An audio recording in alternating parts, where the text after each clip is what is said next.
sorry the other callers. We're going to have to clean the phones out because it's on the gun issues and open the phones back up on comments on the economy, comments on what's happening in the world. Peter Schiff can speak to pretty much any of these issues. A smart cookie. Europac.com, billions under management. Of course, it is Peter Schiff. His father passed a few weeks ago over the other side, and, of course, was a frequent guest on this show and a friend of mine before he was thrown in prison more than 11, 12 years ago.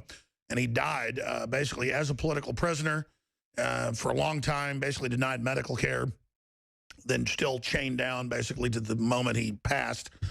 And it's just very, very sad. I can imagine how sad it is for Peter Schiff. So we'll speak about some of that up front because it's bigger than just Irwin Schiff.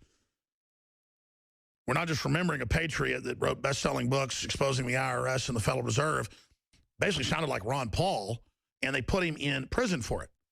And when Ron Paul was on with us 2 weeks ago, he was on with us yesterday as well, without me prompting, he brought up Irwin Schiff and said it's a real sign of how much danger this country's in.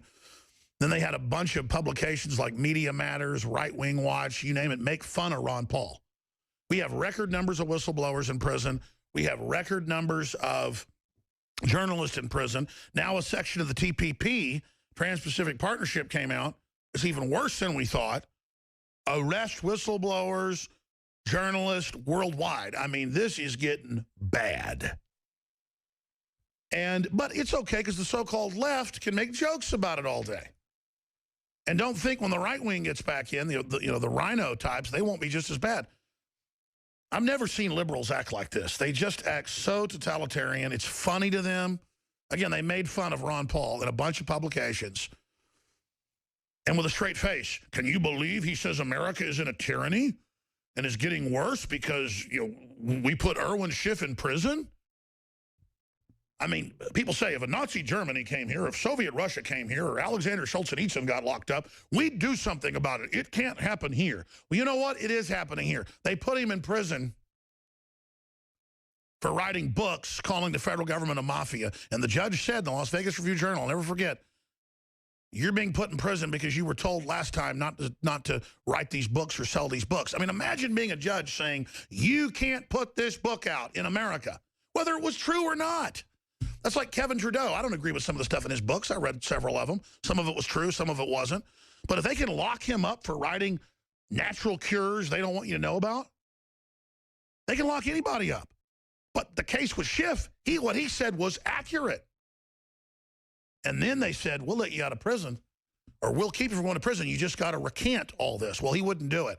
And that's the stuff that legends are made of. So your dad's gone, but not forgotten and here alive with us. I know it's hard to talk about, but you eulogize your father beautifully, comparing, to like the end scene in Braveheart. It's true.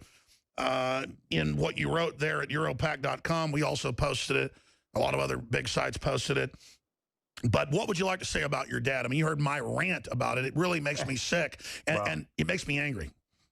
Yeah, and, there was a lot of coverage. The New York Times did an obituary. Actually, The Economist has the back page of their magazine, an obituary to my father. But, one of the parts that bothered me about The Economist, and, the writer didn't even bother to call me or my brother or ask anything. Just, they just write the article.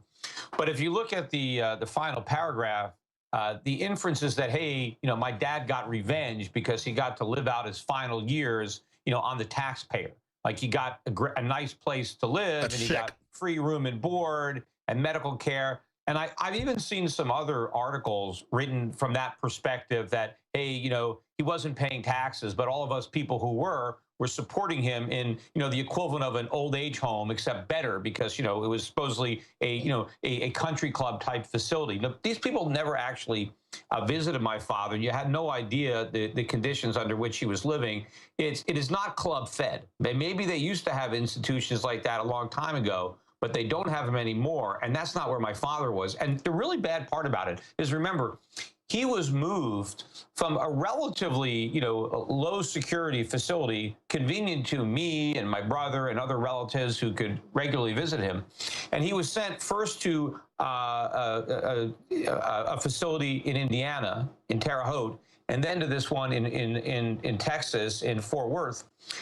because these were hospital type facilities. My dad turned 80, and when he got to be 80, they said, okay, you need to be in these facilities that have this top-notch medical care because, you know, he's 80 years old and we really need to take care of him, and we can't do that unless we're in these certain facilities. And so on that basis, they moved him. Now, we didn't even want to move him. He didn't want to be moved.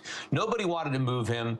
We tried to intervene. That was one of the things that Ron Paul tried to help me with, is to try to get him back closer to us, but we could never do it. So he was there supposedly to get good medical care. They didn't even know he had cancer until 2 months before he died. 2 months before. And the cancer was so bad, it had spread all over his body from initially being, you know, a skin cancer, a melanoma on his head. But by the time they even knew he was sick, he was 2 months away from death. I mean, what kind of medical facility is that? I mean, you could see a guy who's out in the real world, who's stubborn, he doesn't go to the doctor, and then he finds out he's really sick, and he should have gone. My father is living theoretically in a hospital, in a prison hospital, yet they didn't know he was sick until he was on death's door. That's just classic. I mean, they chop your legs off and give you a pair of crutches. But for me, Peter, it's that he is a classic political prisoner.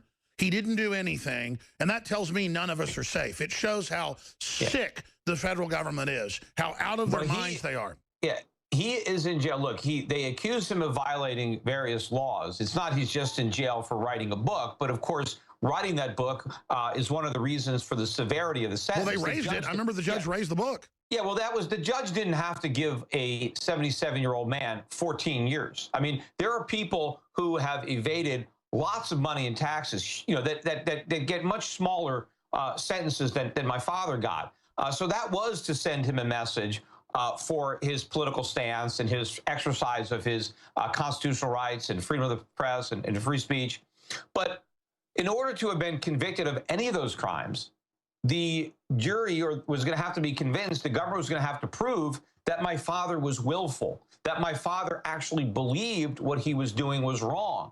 And there was no evidence introduced at all to suggest that my father wasn't being sincere. Well, I knew your dad pretty good, and at dinner, he was very entertaining and very smart, as you know. You couldn't get him to stop talking about this, and the proof, he was obsessed with it. He was a zealot. He totally believed it. He didn't stop talking about it until he couldn't talk. The last time I spoke with him a few weeks before he died, that's all he could say. Right? He was talking about how he's in jail illegally and how he wants me to continue his legal battles on behalf of his estate for wrongful imprisonment. My father is still trying to win. He still somehow thought that he could get justice ultimately in a completely unjust system. I mean, my father always recognized the corruption in the courts, but for some reason he believed that eventually he could overcome that. He was so correct in what he was doing that the government would have no choice, or the judicial system would have no choice, and that ultimately he would prevail. And he believed that up until he died. Well, like Ron Paul said here 2 weeks ago, it shows how far this country's fallen, what they did to your dad. I mean, if people don't have empathy and realize that could happen to any of us, something's wrong with them. At most, it should have been civil. If the government thought my father was doing something wrong, it should have been a civil matter. You cannot turn the good faith exercise of a constitutional right into a crime. You can't put people in jail if they think the government is breaking the law. Because let's assume you think that my father was wrong. What about the next guy? What if the government really starts doing things that are wrong, assuming that they haven't already done that? What if they arrest you for saying the NSA shouldn't be spying on you? Yeah, look, it's the camel's nose under the tent. You cannot let the government imprison people who challenge what they're doing on the basis that what they're doing is wrong or illegal or unconstitutional. A lot's going on, but I want to finish up the segment on your dad and other political prisoners. It really is scary to see him doing this and openly saying they want to restrict free speech now. Again, Drudge was here a few weeks ago, and he pointed out that he had dinner with a Supreme Court justice, and they said, no, the word is they're coming after the First Amendment. They're going to shut down websites, talk radio, and people say, oh, that'll never happen. Well, they said Obamacare would never happen. They have to try to shut us down because we are politically starting to wake people up. Yeah, and remember, again, a judge banned him from selling his last book, The Federal Mafia. And, that is the only nonfiction book ever banned under any circumstances in the United States. And, there was only one other book that was banned, and it was, an erotic book. And so this is the only nonfiction. Of course, it's the last book that has been banned. But you know what? It might not be. There may be books banned in the future now that this very bad precedent has been set and unchallenged. Nobody seemed to care that the government banned this book. And if they can get away with banning my father's book, what other books are they going to get away with banning in the future? I just can't believe I'm sitting here talking to you and they killed your dad. I think it's fair to say that. A political prisoner. They banned his book. And this isn't some dark satire science fiction movie. This is really going on, Peter. Yeah, and look, this is the beginning. This is how tyranny, takes hold when people sit by and do nothing and they allow it to happen. They'll say, oh, he was just a tax protester. That's how everybody forgives it. Well, Erwin Schiff, well, he was a tax protester. As if being a tax protester means you lose all of your rights. Well, George Washington was a tax protester. Yeah, but if the government can strip you of your rights because you're a tax protester, well, they can strip you of your rights for any reason they have. So everybody is at risk when one person is at risk, and you can't just be complacent and excuse it. There is no excuse for what they did to my father. Absolutely. Oh, but Wall Street doesn't get in trouble for the derivatives. Nobody goes to jail. They steal trillions of dollars, but Erwin Schiff dies. Well, you know what? He won in the end, though, getting the word out, and he's a hero. So you got to feel, how proud are you of your dad, Peter? I've always been proud of him, but I wish he didn't have to die in those circumstances. But you're right. I think the government did elevate his stature to that of a martyr, and I think they did. Stay there. Let's finish up.